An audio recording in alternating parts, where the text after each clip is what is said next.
Welcome, welcome to Pax Europiana here from Zagreb main station. I have my new earphone equipment. I hope you hear me well. I'm just checking the train connection to go to Vienna, and it's quite a long way actually. There's one daily train only, and the direct one you can go from here from Zagreb to Vienna, and 7 o'clock in the morning you are at 2 o'clock in Vienna. That's 7 hours for a trip of let's say 350 kilometers, yeah, and it's a bit disappointing. Basically, in Slovenia and in Croatia, it's still the Yugoslavian infrastructure routing and probably the Yugoslavian infrastructure or whatever, the monarchy routing, and it's a bit of a disappointment, yeah. When you see compared to Serbia, which is now really doing all the effort with Chinese money actually, I don't know why the Chinese of all have to give the money to fund a high-speed train from Budapest to Belgrade. Yeah? And that's of course partly already opened. Yeah? And it's a bit of a disgrace that between Vienna and Zagreb you still drive on the Yugoslavian tracks and you have this Yugoslavian capacity of railway. And so I think it's absolutely timely to do a fast train between Graz and Zagreb, and that should be possible in the coming years. By 2030 we should put that as a high priority, because at the moment you still go via whatever Krško and Celje, and that's all pretty fine, or you have to go via Salzburg directly on the German tracks towards Frankfurt and then to Vienna. But I think it would be very good for our joint economic integration if there is a high-speed train between Graz and between Zagreb. Yeah? And then we have also a relatively good connection from Graz towards Vienna. That could also be improved, yeah? But nevertheless it will be. And we could be much better integrated. I think it would be possible. I just looked, it's about 170 kilometers between Linz and Vienna, obviously, and between Graz and Zagreb it's about the same, 170. I need now, when I go to my hometown Linz, I need 1 hour 20. 1 hour 20 for Graz to Zagreb would be decent. And if in Belgrade and in Budapest I can do it, we then have these arguments always that we are basically not really working. We are just talking in Europe, but we are not working Europe, and then Orban and Vucic win. And this we shouldn't allow, and so I think it's absolutely time for a high-speed link between Graz and like the Austrian style. It's not mega high-speed, yeah, ultimately, but we could do that relatively easy in a joint effort between Croatia, Slovenia and Austria. This should be doable in the coming years with the help of EU funding. Obviously, Zagreb is then not the end of the world. I want a railway link between Albania, Greece, Montenegro and Croatia, obviously going via Trebinje. As always, Bosnia must be in NATO and we must integrate here for environmental protection reasons on the infrastructure as well, Bosnia, also for them to develop. But it's absolutely necessary to have a link which is bypassing Serbia.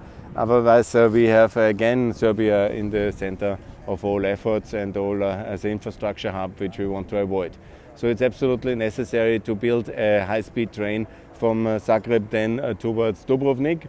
And I remind everybody that even the emperor, the Kaiser, could do one to Trebinje and even to Herceg Novi Selenica was connected by railway in the 19th century, and we should be able to do similar things. Yeah? Of course, inside the country, not at the coast, and of course with European environmental regulation, but that's anyhow the rule of the law and the regulation as it is. So let's do that, and let's do that rather fast. We need to redistribute much more. We have done now the second time Euro bonds with the Ukrainian 80 billions.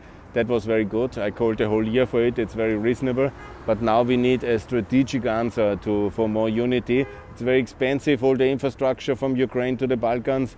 But this Zagreb to Vienna, to Graz actually, and then from Zagreb towards Dubrovnik, towards Patras, should be also done with European money. And we need a plan not to do it in 25 years, but in 10 years.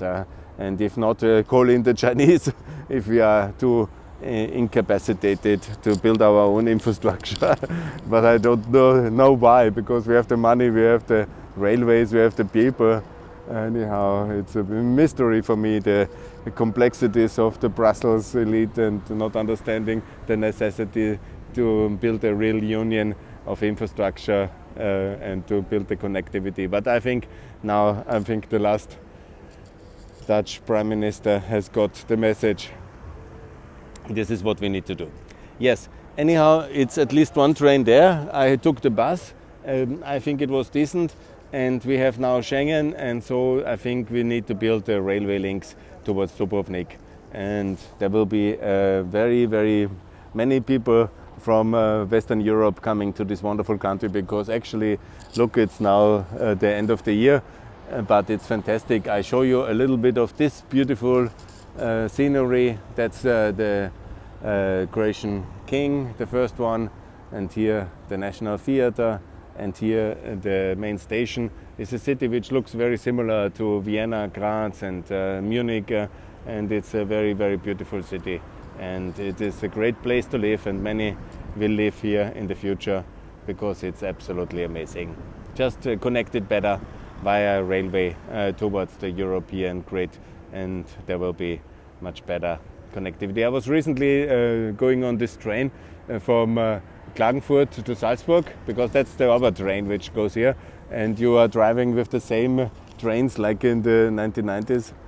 Yeah, that's not the Europe we want. We want this modern, strong, united Europe of fast trains, low taxes, €1 for everybody as a currency, and protected by NATO and open for the world, and successful contribution to world peace, security and prosperity. That's the Europe we want, together with Ukraine.